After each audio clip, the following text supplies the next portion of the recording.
Hello guys, for today's vlog, for today's video na lang. Grabe guys, first time ko talaga ngayon guys. Super excited ako guys. Gumising talaga ako ng maaga. Alas 4 pa lang ng umaga. Dahil sa 10 taon dito sa Saudi Arabia, ngayon lang ako makapunta sa Ridsan Jones. Paano ba siya? Jones? Basta punta kami ng Ridsan guys. Madaling araw pa, alas 4. Gising na gising kasi 4:30 ang alis namin kasama ang aming team. Sana all my team. May team pala kami. Sana all. Parang team na nga kasi kami naman palagi laging pag may gala sa labas, ayan, kami mga John Mark, si Alexer, siyempre si Alexer kasi siya yung may sasakyan, tapos si Nunoy Kevin at kanyang pinsan guys, bago naming recruit sa aming gala ngayon guys, kaya puntahan mo natin si Nunoy Kevin. So kita nyo talaga sa labas guys, ayan, di ba? Medyo madilim pa kasi pa yun guys, 4:30. Kaya gising na kami guys. Kaya yan si Alexer guys. Yan, grabe supportive yan sa amin, lalo na sa gala guys. Yan yun siya guys, kasi siya yung may sasakyan talaga.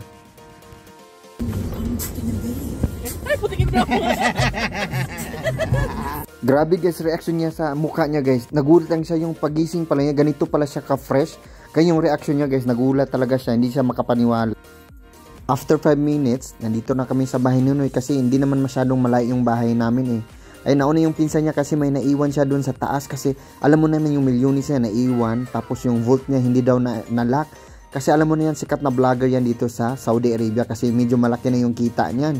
Kaya ayan, sakay agad tapos biyahe agad kami kasi mas maganda yung may hinabol kami yung sunrise ba doon sa Ridsan. At para mawala yung lamig, ayan, bumili muna saglit kami ng kape, nag-coffee muna kami habang nasa biyahe.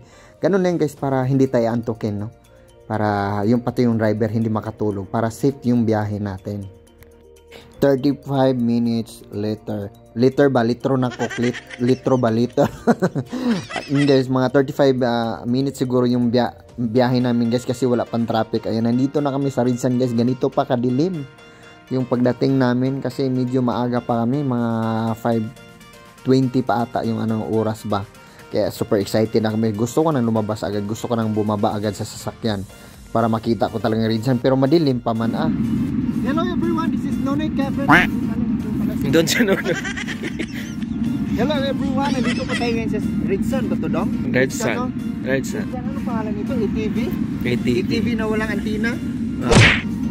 Ito guys, ATV na walang antina daw. Ayan guys, dito tayo.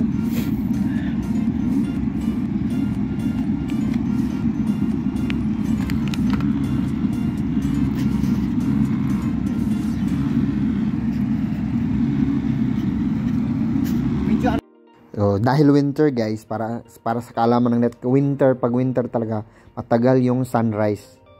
Pag summer, rin mas maaga din yung sunrise pa, mga 5:30 nandiyan na yan, may na yung guys, sikat ng araw.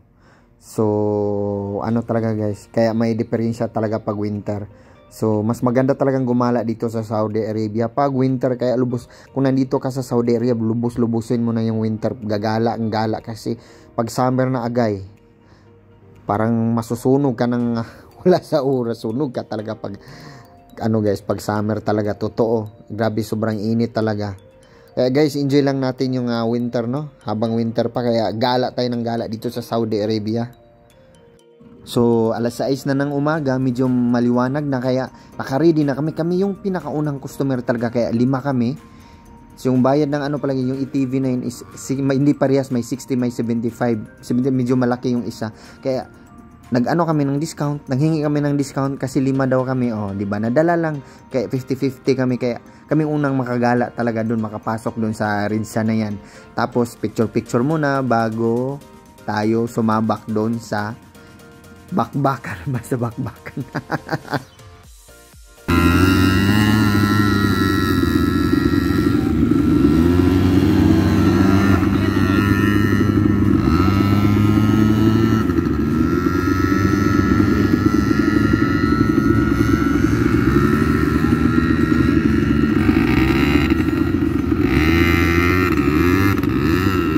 Try ko talaga umikot guys. First time naman tayo makasakay ng ganito guys. Kaya testing muna natin talaga kung kaya ba natin.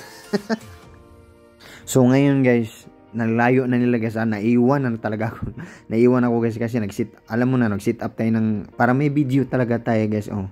Ang layo na nila guys, kaya kailangan nating humabol, wag tayong magpaiwan. Kasi alam mo naman natin paano na pa-Valentine's na, wag dapat hindi tayo maiwan. Sana all.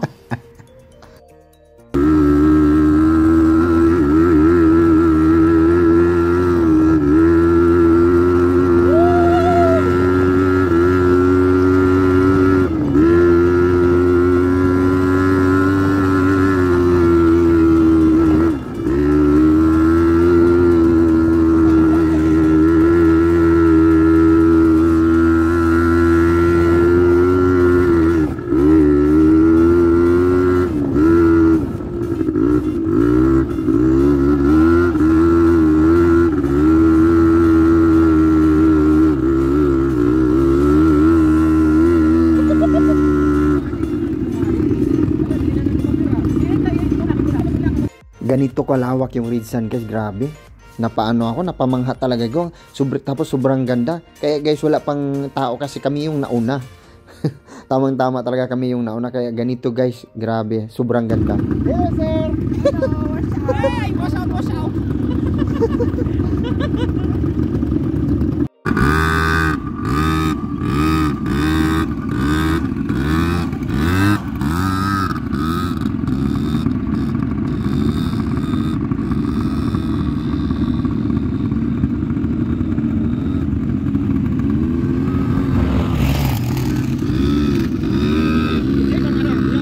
Ito na yung pinakahihintay namin, kaya ang purpose namin umalis kami ng maaga para masaksihan namin yung sunrise dito sa Ridsan. Grabe, sobrang ganda. Plus ano pa yung lugar, sobrang lawak ng area ng Ridsan, grabe. Masaksihan mo talaga, so tingnan nyo guys, grabe. Mawala talaga yung problema pag ikaw makapunta dito. So marami na rin po mga kasi alas 7 na, may mga kababayan na rin natin dumating, marami na rin sila, ayan, diba, sobrang ganda. Kaya yung may problema ka, mawala talaga, worth it yun guys. Habang winter pa, kung nandito ka sa Saudi Arabia, puntahan nyo na guys. Sa hindi pa nakapunta, ayan, puntahan nyo na kasi grabe, mapabaw ka talaga, worth it talaga yung pag makapunta ka dito. Habang enjoy kami sa rides namin guys, may nakita kami may sasakyan na nabulok doon, iwan namin, hindi ko alam kung bakit siya napunta dyan. So alam mo naman, ma-idea yung mga Pinoy, di ba? Ito yung naging model sa yung sasakyan, may gamit talaga, may purpose talaga yung sasakyan dyan, bakit siya nandyan. So ginawa namin yung na-pictorial kami doon, di ba?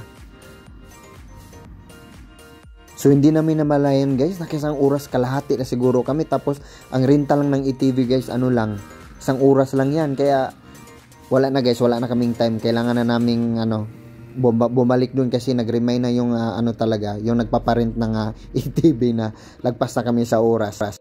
Agaray, pagkatapos pag-rides namin, nakakita man kami ng camel dyan sa labas.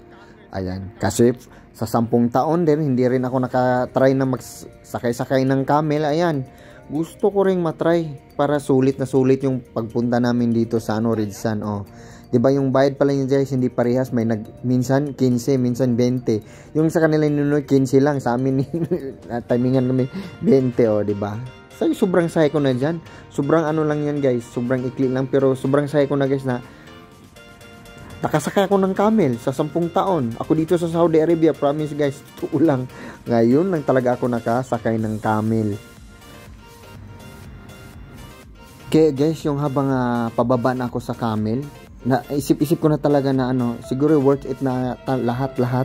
Kaya siguro ito ng time na na ako, mag for goods, kasi nakasakay na ako ng camel Ito na yung moment of truth. Tinanong ko pa yung may-ari niyan ba na pwedeng humawak, di ba?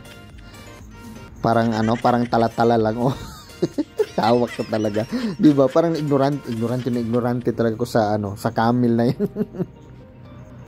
Hanggang dito na lang. Huwag kalimutang mag-likes, mag-subscribes at pindutin ang bell button para updated ka sa aking mga bagong upload na video. Bye bye guys. Thank you very much. God bless us all. See you in my next vlog. Bye bye.